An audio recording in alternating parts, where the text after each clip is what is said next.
नमस्कार दोस्तों अक्सर हमारे मन में एक सवाल आता है कि हमारी इतनी मेहनत करने के बाद भी हमको फल क्यों नहीं प्राप्त होता है और कभी कभी कम मेहनत करके भी लोग अधिक फल प्राप्त कैसे कर लेते हैं, ऐसा क्यों होता है। तो दोस्तों आज मैं आप लोगों को एक छोटी सी ज्ञानवर्धक कहानी को सुनाकर इस बात को समझाने की कोशिश करूँगी। दोस्तों आपसे विनम्र निवेदन है कि कहानी को पूरा सुनना और बातों को समझने की कोशिश करना। चलिए शुरू करते हैं कहानी। एक समय की बात है, माता लक्ष्मी और दरिद्रता देवी आपस में बातचीत कर रही थीं। बातों ही बातों में दरिद्रता देवी ने माता लक्ष्मी से कहा, बहन, बहुत दिनों से मेरे मन में बार बार एक बात आती है, लेकिन मैं संकोचवश पूछ नहीं पाती हूँ, लेकिन आज मैं पूछ ही लेती हूँ। माता लक्ष्मी बोली, पूछो बहन, ऐसी किस बात को लेकर तुम दुविधा में हो। तो दरिद्रता देवी बोली, बहन, हम दोनों बहनें सुंदरता में तो एक समान हैं, फिर भी लोग तुमको आदर अधिक देते हैं, ऐसा क्यों है। और अगर मैं कहीं घूमने जाती हूँ तो वहाँ मातम सा छा जाता है, उनकी प्रसन्नता लुप्त हो जाती है, उनके चेहरे पर हताशा और निराशा के भाव देखने को मिलते हैं। कुछ लोगों के तो क्रोध और घृणा का सामना भी करना पड़ता है, जबकि हम दोनों सगी बहनें हैं, ऐसा क्यों होता है। तब माता लक्ष्मी कहती हैं, हे बहन, आदर और सम्मान का मतलब समान और सुंदर लगने से नहीं है। आदर पाने के लिए मनुष्य को श्रेष्ठ कर्म करने पड़ते हैं। इस संसार में आदमी को कोई नहीं पूजता है, पूजा तो उसके कर्मों से मिलती है। यदि हम लोगों का भला करेंगे, उनका हित सोचेंगे, तो लोग हमें आदर से देखने लगेंगे। मेरा सम्मान लोग इसलिए करते हैं क्योंकि जब मैं लोगों के घर जाती हूँ तो मैं उनको सुख का साधन देती हूँ, मैं उनका धन धान्य से घर भर देती हूँ। और जाहिर सी बात है कि आप जब लोगों को इतनी खुशियाँ दोगे तो आपसे लोग प्यार ही करेंगे, वह आपकी पूजा करने लगेंगे। और तुम्हारा स्वभाव है कि जब तुम किसी के घर में पैर रखती हो तो लोग गरीब हो जाते हैं, उन्हें रोग शोक बीमारियां घेर लेती हैं, उनके ऊपर आपदाएं आ जाती हैं, उनका जीवन दुख और कलेशों से भर जाता है। इसलिए लोग तुमसे घृणा करते हैं, तुम्हारा कोई आदर नहीं करता है। आदर पाना है तो दूसरे के सुख के लिए काम करो, अपनी सेवा और सहायता से उनका मन जीत लो।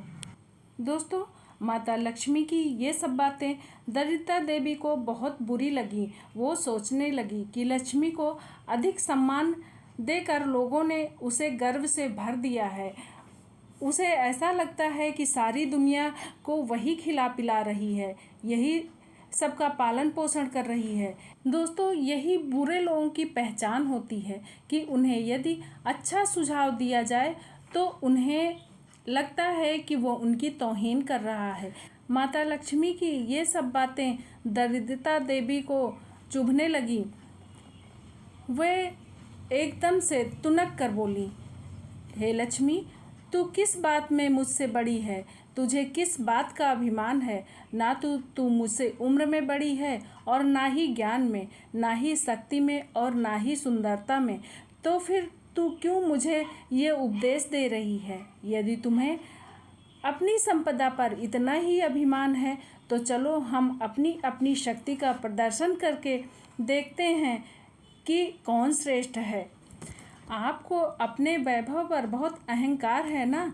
आप सोचती हैं कि मैं जिसे चाहे उसे करोड़पति बना सकती हूँ, लेकिन मेरे पास भी ये कला है कि मैं जिसे चाहूँ उसे पल भर में कंगाल बना सकती हूँ।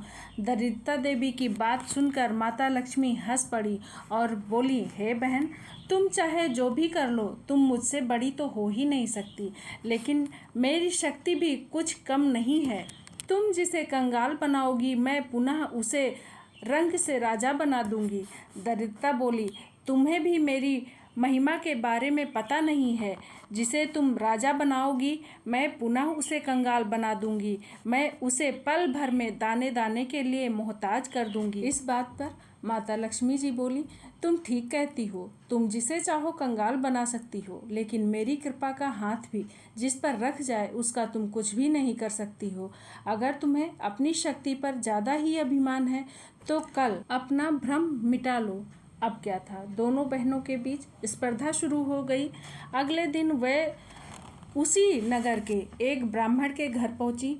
वो ब्राह्मण रोजाना पूजा पाठ करने के लिए मंदिर जाता था। वो माता लक्ष्मी का बहुत बड़ा भक्त था।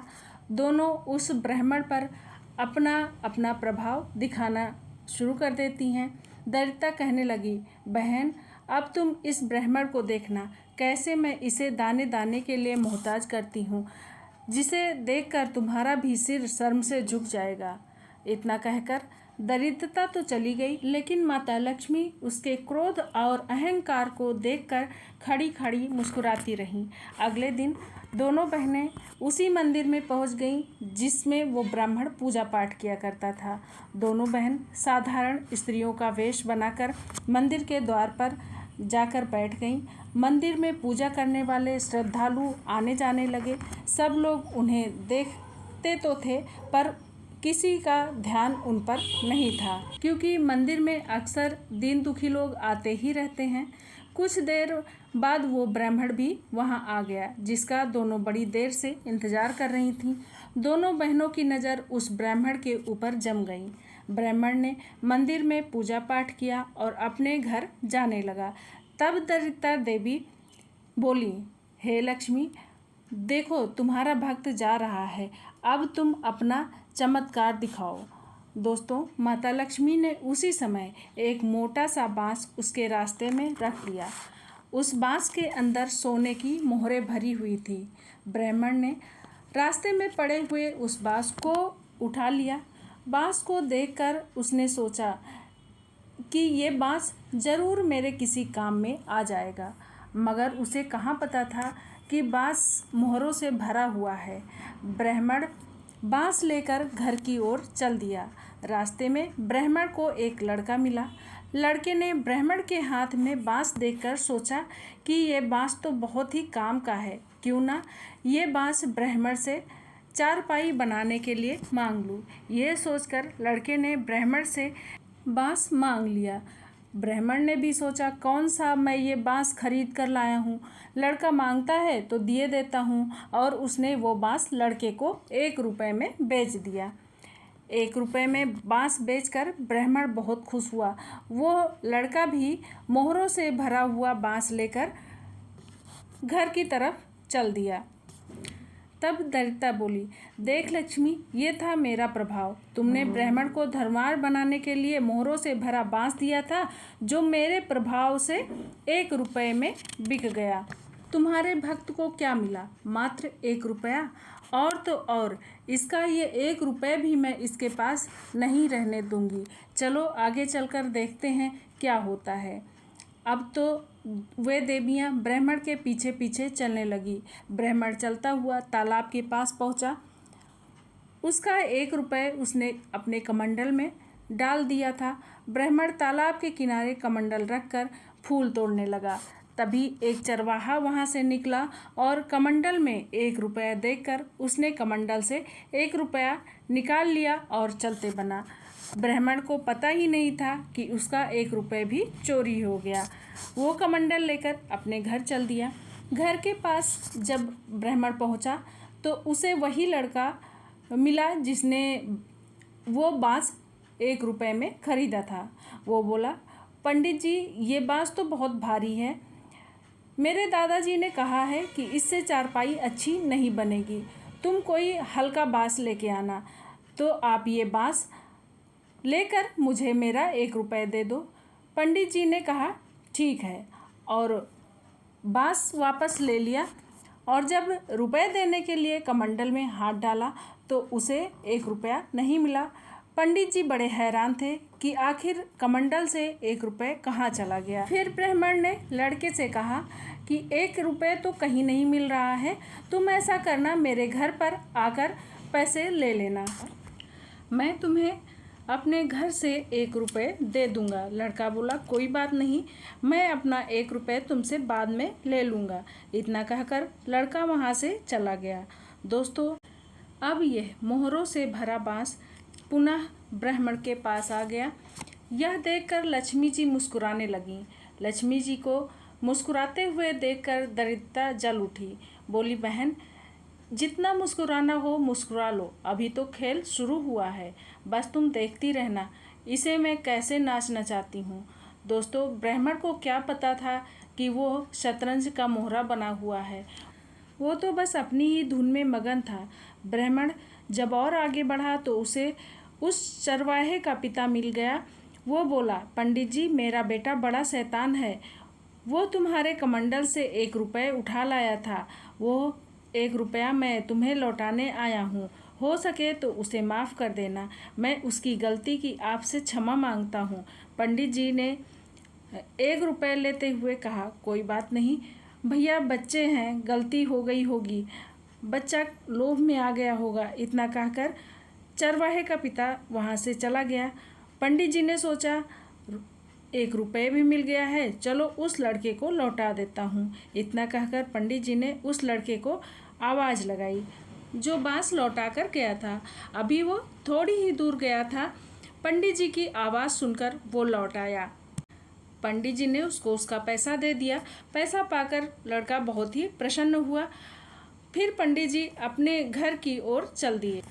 पंडित जी के एक हाथ में कमंडल था तथा दूसरे हाथ में वही बांस था जिसमें मोहरे भरी हुई थी। पंडित जी मन ही मन सोच रहे थे कि सच में बांस बड़ा भारी है, बांस मजबूत भी होगा, इसे मैं अपनी छत में लगा दूंगा, काफ़ी दिनों तक बल्ली की ज़रूरत नहीं पड़ेगी। दोस्तों, इधर लक्ष्मी जी की कृपा से सब काम बनता देखकर दरिद्रता जलती जा रही थी और सोचने लगी कि अब मैं क्या करूं। जब उसे कोई उपाय नहीं सूझा तो वो पंडित जी को मारने के लिए उद्यत हो उठी। दरिद्रता ने कहा, हे बहन लक्ष्मी, अब मैं इसकी धन संपत्ति तो छीन ही लूँगी, साथ ही साथ इसके प्राण भी ले लूँगी, तब देखना कि कैसे ये तड़प तड़प कर मरता है। इतना कहकर दरिद्रता ने एक भयंकर सांप का रूप बनाकर ब्राह्मण को डसने के लिए झपटी। दरिद्रता की इस दुष्टता को देखकर लक्ष्मी जी बिल्कुल नहीं घबराईं, वो खड़ी मुस्कुरा रही थी। उधर उस ब्राह्मण ने देखा कि एक भयानक सांप मुंह फैलाए हुए उसकी तरफ दौड़ा चला आ रहा है। वो अपनी जान बचाने के लिए एक तरफ भागने लगा, पर दरिद्रता कहाँ उसे छोड़ने वाली थी, उसे मार ही डालना चाहती थी। वो उसके दाएं बाएं पीछे पीछे भाग रही थी। ब्राह्मण ने उसके सामने हाथ फैलाए और बोला, हे नाग देवता, मैंने तुम्हारा कुछ नहीं बिगाड़ा है, तुम मेरे पीछे क्यों पड़े हो? मैं एक गरीब ब्राह्मण हूँ, तुम चुपचाप यहाँ से चले जाओ। दोस्तों, ब्राह्मण ने बहुत विनती की, पर सर्प क्यों मानता? वो तो दरिद्रता थी जो उसके प्राण लेना चाहती थी। अपने प्राण न बचते देखकर अपनी आत्मरक्षा के लिए वही बांस उसके ऊपर दे मारा। धरती से टकराकर बांस बीच से टूट गया। बांस में जो मोहरें भरी थी वह सब जमीन पर फैल गईं। इतनी सारी मोहरों को देखकर ब्राह्मण आश्चर्य में पड़ गया और उसे वो देखता रह गया। एक पल के लिए वो सांप को भूल गया जो उसे काटने के लिए आ रहा था, लेकिन जैसे ही उसे ध्यान आया उसने सांप की ओर देखा।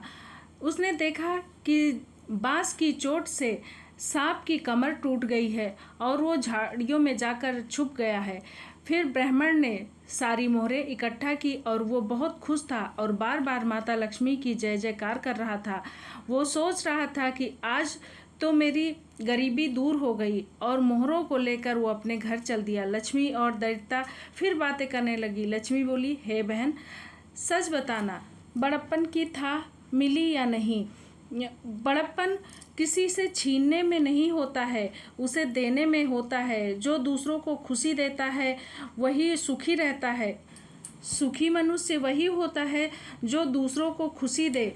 किसी की खुशी छीनने वाला कभी भी बड़ा नहीं बनता है। दोस्तों, अब मैं आपको बताती हूँ कि अधिक मेहनत करके भी लोग खाली हाथ क्यों रह जाते हैं। इसका कारण है मनुष्य का पूर्व जन्म में किए गए संचित कर्म।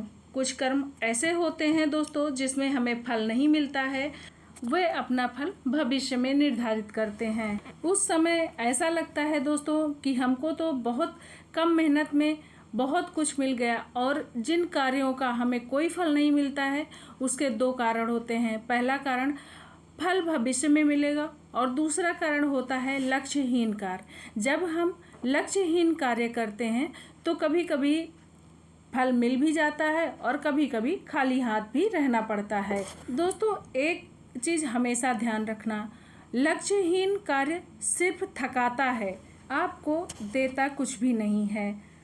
दोस्तों आपको ये कहानी कैसी लगी और इससे आपको जो सीख मिली वो कैसी लगी ज़रूर बताइएगा। और ऐसी ही तमाम ज्ञानवर्धक कहानियों के लिए आप मेरे चैनल को सब्सक्राइब कर लीजिए, साथ ही साथ बेल आइकन को भी प्रेस कर दीजिए ताकि आने वाले वीडियो की नोटिफिकेशन आप सब तक सबसे पहले पहुँचे। धन्यवाद।